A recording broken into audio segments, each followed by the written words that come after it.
Well, hello there, my name is Vladimir. Welcome to my living room actually. This is the floor of my living room. My home studio office thing is really small, so it's difficult to fit this project over there. What we are doing today is building a semi-permanent, half-temporary pedalboard that I will use at my friend's wedding pretty soon. And from there, I think this thing will kind of evolve into something hopefully a bit more permanent. As you can see, this project isn't like super neat and cool and everything is perfectly organized and so on. This is more kind of realistic how most of us do these things. I have a bunch of pedals over here, some of which will actually end up on the board. Then I have a bunch of stuff I'm knocking down right now. These are all of my kind of power cables, patch cables, all of that. Some kind of power cable ties inside the pedal board. I think you might be able to see the leg of our baby over there as well. Or maybe not 100% sure, but you might hear her over there as well. And yeah, first of all, we're going to start with the pedal board. This is a T-Rex ToneTrunk something. I chose this board because it has kind of two levels. Usually when I play I also sing, and if there's kind of two rows of pedals on a just slanted board, I always struggle to operate the top row, and this felt a bit more kind of clear. I can lay down the pedals that I use the most over here, and then the ones I use less will be over here. First, let's start with the power supply. This is a One Spot Pro. And I chose this power supply just for the fact that it has, well, first of all, isolated outputs, but all of these outputs are actually something that I use, unlike many of the power supplies that give you, I don't know, like negative 9 volts and all of that, that I never ever use. This seemed like the best choice. It has two 500 milliamp outputs for my digital pedals. It has 4 of the 200 milliamp outputs, and there's even one 18 volt 100 milliamp output in case I have, let's say, an overdrive or something that uses that kind of output. Plus there's 4 clever deep switches that allow you to choose between 12 and 9 volts. And yeah, it's a cool thing. But immediately I noticed something which was an issue. As you can see, when I place the power supply over here, it's pretty high already, especially if I want to use this output over here, like this. And before the pedal board ships with these feet, and as you can see, I already had to mount these bigger feet. I happened to find them. I have no memory why I bought these bigger feet, but they seem to do the trick. So when I place it on the floor, it doesn't go wibbly wobbly anymore, and it should be fine. The second issue I'm having is the fact that the One Spot Pro doesn't ship with anything else than kind of the attachment rails for one of the pedal train models. So I have to kind of improvise here. So my idea right now is to use a combination of putting Velcro over here and over here. And I also have these kind of rubber bands. This is an idea I'm stealing from the Harley Benton pedal boards, which I will then use like this over the power supply.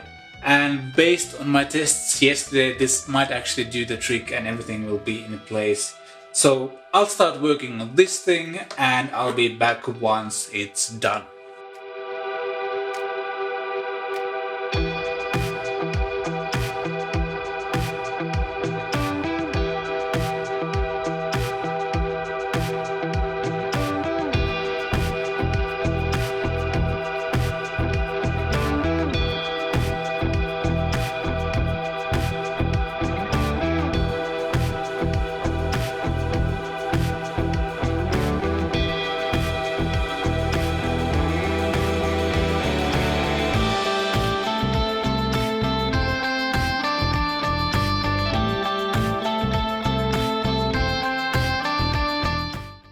Alright, the power supply is now in place. I use these kind of cable ties to create these loops. I think you can see it on the overhead camera over here. And that holds these rubber bands. And also I made this kind of slightly ugly looking loop thing out of the cable ties as well. I think they're called cable ties. I'm not 100% sure. And basically the end result is surprisingly sturdy. There's some Velcro over there and it doesn't move anywhere. And what's the power cable? It's over here. The power cable still plugs in nicely. I like this feature a lot. Should be working just fine. Oops, let me back down just a bit. Actually, it's just a little bit wobbly.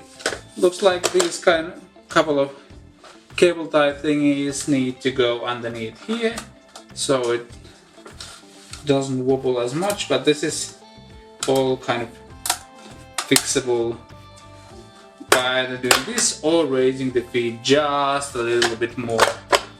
It's not a huge issue. Yeah, there's one of the cable ties that kind of raises it just a little bit too much, but there, fixed it by just moving it. No, it's still wobbling just a bit, but I will deal that a little bit later, I think. Let's see if I'm able to move it, or should I just take it off completely, because that does actually bother me a little bit. I'm gonna take it off and see what happens. I don't want it. I want this to be a stable board and doesn't wobble, because it will apply, because that will apply some pressure on some of the points over here, and I don't want to do that. So yeah, let's take it off. Just to still have the loops here, I can reassemble this whenever I need to. So let's do it like this, and it should be good to go. I'm actually also considering moving these fat feet over here, so it, like all the, yeah, it's immediately better. It's also on the carpet, so it's not, yeah. Now the only issue is these feet. I will move these over here at some point, or maybe I'll just do it now, so we'll get a more final product right away.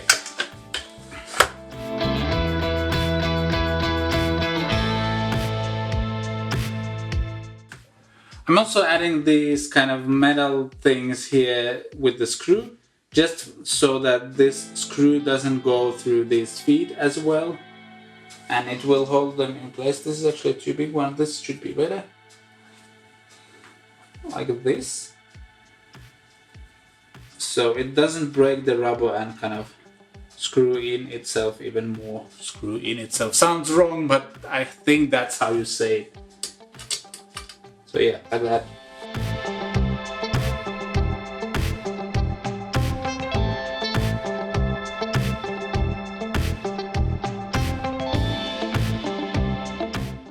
Well, hello there again, it's day 2. I have a new haircut and I have more pedals now.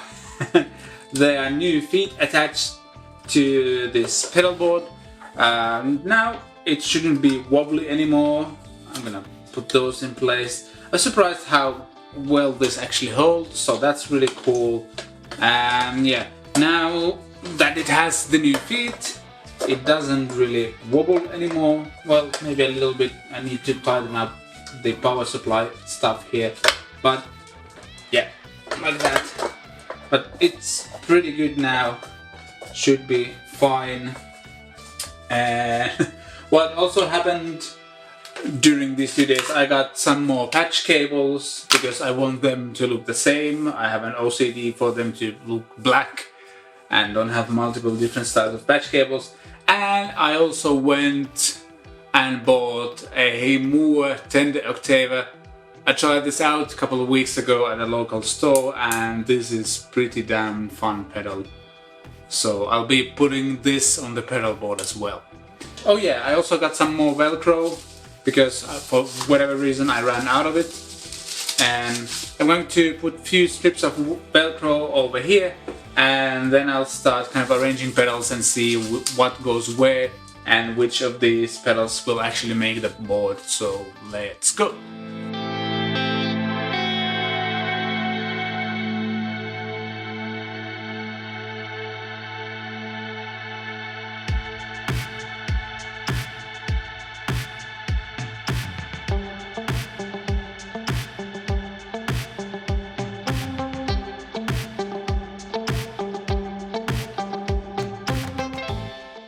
Alright, I think this might be the setup I'm going with right now.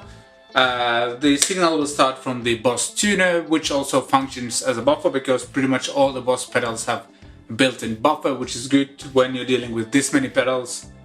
I'm still kind of unsure where to place the octave pedal, so I'll start by placing it the first thing in the signal chain and see how it works. I might rewire this at some point. Basically from the tuner the signal would go to the Tender Octaver, and from there it would go to the Caline Pure Sky overdrive, then the orange Getaway Driver, the Revv G3, and from there it will actually continue to the Nemesis Delay, then it will go to the Nux Atlantic, and from there to the Harley Benton looper, and the last thing will be the Nux Solid Studio.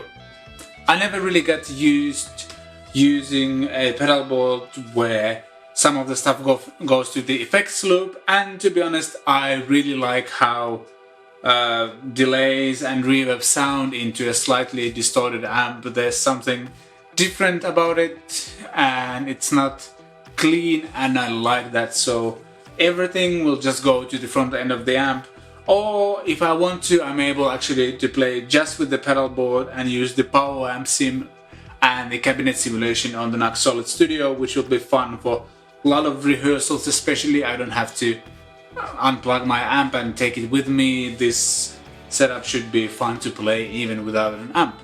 As you can see, I have two strips of Velcro going on, and I'll be attaching the pedals to the board itself. Let me find a place. With dual lock. I think I'll use something I learned from Dan from that pedal show that I won't be using. Like, I used to attach the pedals by like taking almost like two strips and like covering the whole pedal with dual lock, and they are practically like almost impossible to detach from the pedal board at that point, so that's a really bad idea. I'll be adding just a little pieces to the corners over here and something like a small stripe over here to match the Velcro, and that should be more than enough. This stuff really keeps them in place. And also the reason I didn't apply the dual lock on the pedal board itself as well is that I think the setup might be changing soon. I think I'll be replacing the Atlantic at some point. I haven't even actually tried this pedal just yet and all that kind of stuff, so yeah, stuff will be moving on this pedal board. We'll see how much I will actually use the Solid Studio and so on. So I don't want to have like super tight, I don't know how to call it, attachment things on the board. I want the pedals to come off fairly easily so I can move them around and try out different things. So yeah, time to start applying Velcros and things, and yeah, let's go. One thing I didn't mention is that I'll start applying the patch cables as well. I have a bunch of these. I think these are EBS patch cables. I have some evidence audio stuff from my previous pedal boards, and now I have a couple of rock board patch cables as well. So I'll be adding dual lock to the pedals and then applying the patch cables as well. So I'll start wiring this thing. Let's do that now. I don't know why I say that every time.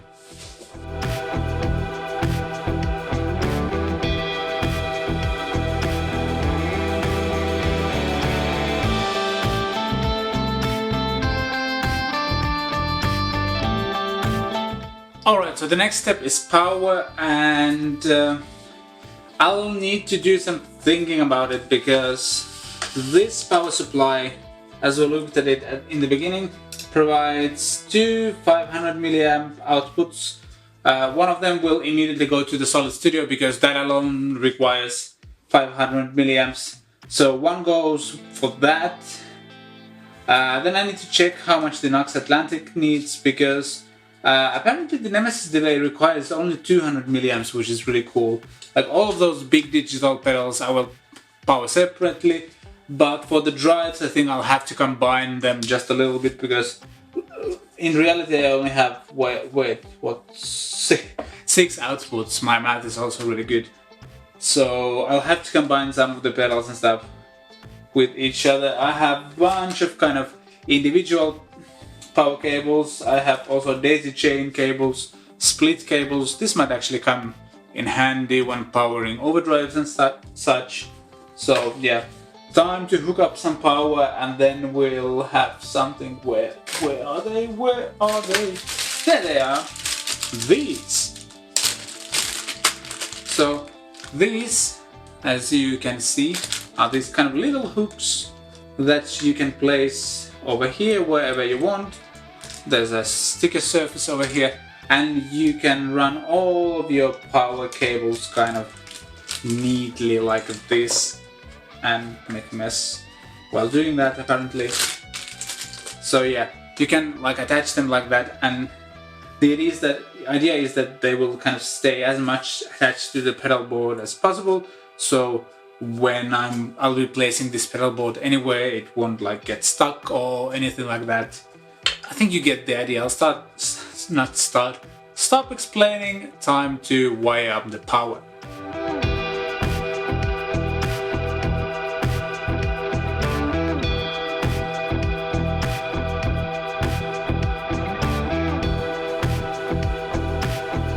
Alright, everything should be plugged in right now.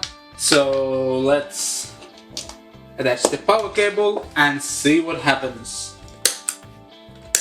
Alright, this isn't working. This is working, this is working, this is working, this is working, this is working, this is working. The tuner is working.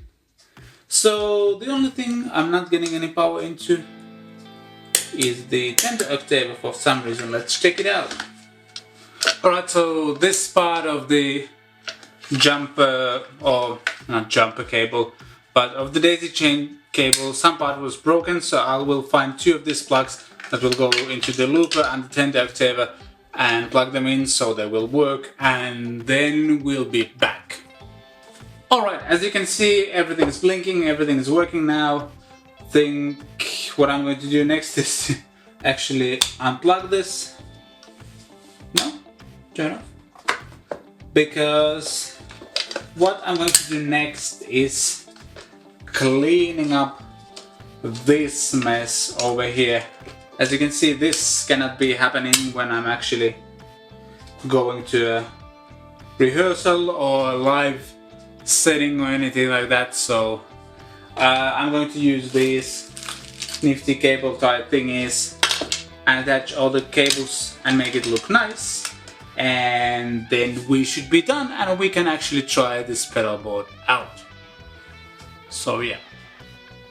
This is really awkward. I have no idea to say. I'm just going to leave this in the video for the sake of leaving it in the video. Time to tidy up. First thing I had to do was go and get some, I don't know, this is called electrical tape in Finnish. What the idea is that these parts might make contact with the pedal board itself, so I'm going to use this to isolate them. And this is a cool tape because it sticks pretty well, it doesn't come off easily, but when you need to take it off, it doesn't leave any kind of marks or anything, so this is really cool. Also taping these daisy chain extension thingies so they aren't by accidentally detached. Everything will work nicely. So like that. Then we'll take this one, and so on and so on. Alright, I've gone through the power cables, everything is working again, and this daisy chain thing with these two pedals is a little bit of trouble. I need to replace this daisy chain because one of them is broken, and like every now and then the Octaver works and every now and then it doesn't, so that needs to be checked. But otherwise it's running, and compared to what the bottom of the pedal board looked previously, now it looks like this. It's not perfect in any way, but it's better. Nothing should kind of stick out or anything like that, and I think I will have a working pedal board at the Saturday's wedding. Something to improve is definitely these feet. I need to go to a hardware store and find some longer screws that will allow me to raise these feet a bit more. because right now it's still a bit too close. Like I think some parts, the pedalboard is actually leaning on the power supply, and that's something I don't want to do. But yeah, time to go to the other room, wire this, not wire, hook this up, and let's hear how it sounds. Alright, I've hooked up everything. We are going from the pedalboard to the Truetone Junior over there, and then into the 2-knot Stop It Alive. And right away I have to mention, I noticed the Harley Benton and Tender Octaver daisy chain thing is causing a little bit of weird noise over here. If I unplug one of them from the power, it stops. But the problem is that at least the Harley Benton isn't true bypass. So I will also cut off the signal as well by doing that. So we'll keep it like this. It's not too bad, but it's there. I hope it won't be an issue at the event itself. Anyway, I'm not using Nux Solid Studio now. I wanted to try it with an actual amp, and that's something I'm going to be using at the gig anyway. First of all, I've designed this kind of gain thing in the way that, first of all, the signal chain goes from the tuner into the Tender Octaver, but we'll start with the gain pedals. I've designed this signal chain in such a way that, like, this is my clean sound without anything on.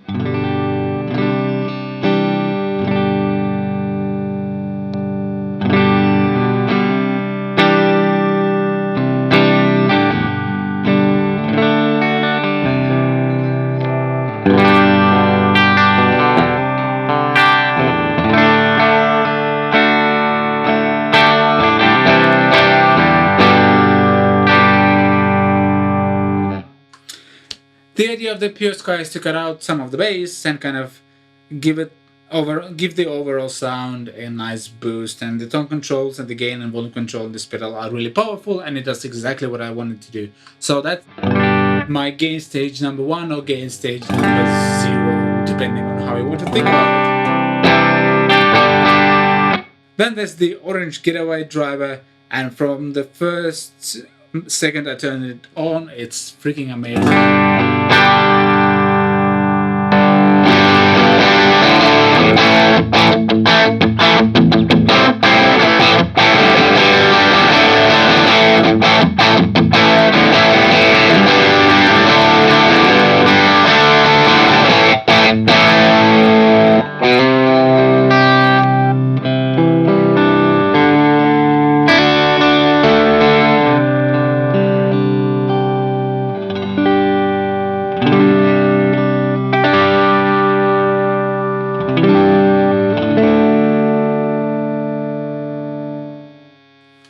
So yeah, it's dynamic, it's just the type of overdrive I like, still retains a lot of the low end, really fun.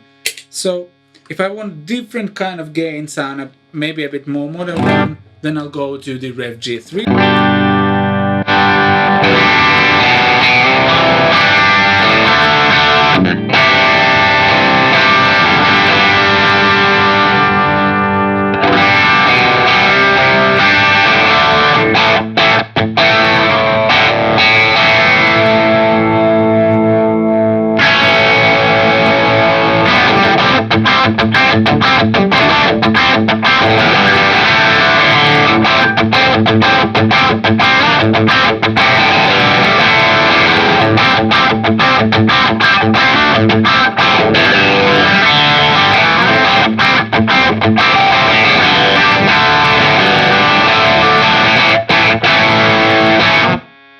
Works really well as well, and as you can hear, the G3 is kind of boosting that noise just a little bit. Then next in the signal chain is the Nemesis Delay.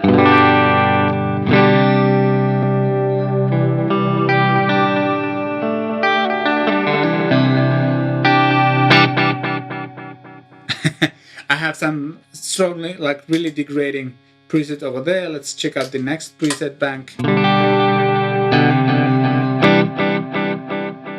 A long tape delay.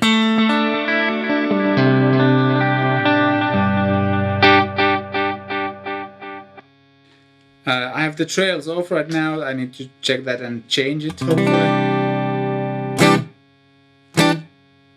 This preset isn't like anything. No way. Oh, that's better. I had it off. It's been a long day.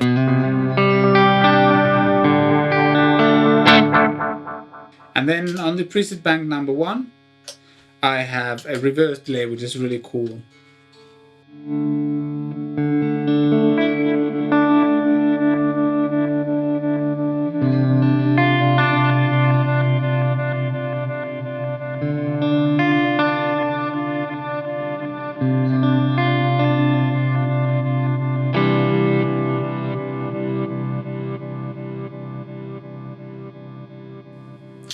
I'm not saying those are the presets I'm going to use at the wedding, but yeah, lots of fun. There's still so much I haven't explored about that pedal, and by the way, there will be a demo coming out of the pedal as well.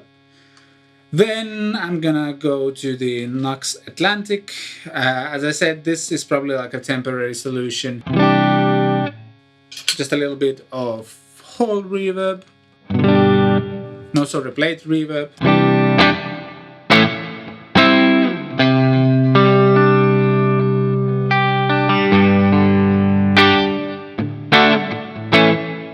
And there's an extra delay available if I need it for something, but I don't think I'll be using this. And this is also the reason why I might be taking it off the pedal board at some point.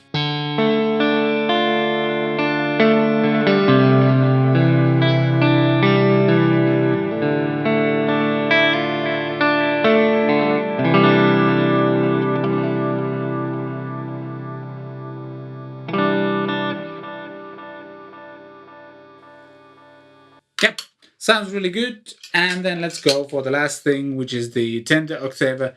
And right now I have both the low octave and high octave engaged. Sounds like this.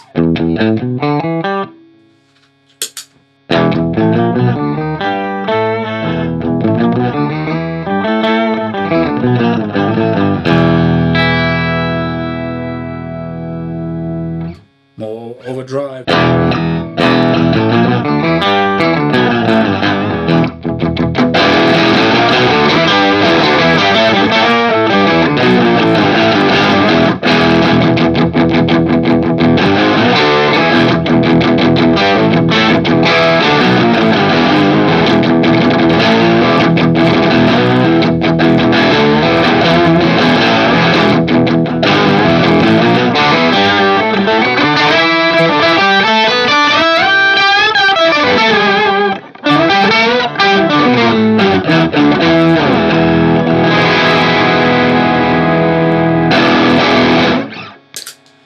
That's a lot of fun. Then there's a looper and a Solid Studio if I want to go direct without using an amp.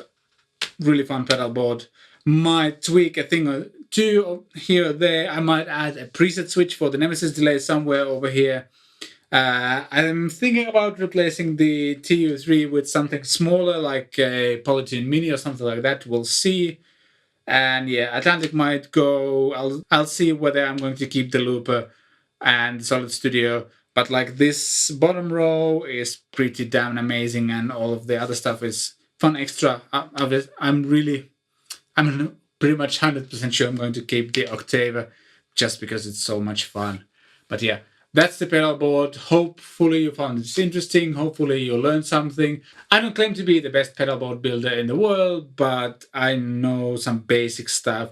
And that's what this is, a homemade basic pedal board that should work pretty well in any situation. Obviously the power thing isn't ideal because I have to daisy chain some of the things. I'll need to tweak that a little bit, but otherwise it's good. It's pretty damn heavy, but I like the 2 rows. It feels pretty good to operate, and the pedal board came with a really nice kickback, so it should be fun to carry around as well. If you like this video, please consider giving it a thumbs up. If you haven't subscribed yet, there's a subscribe button for you. Click that and the notification bell as well. There's some other videos I've done. And yeah, thanks for watching. I shall see you next time.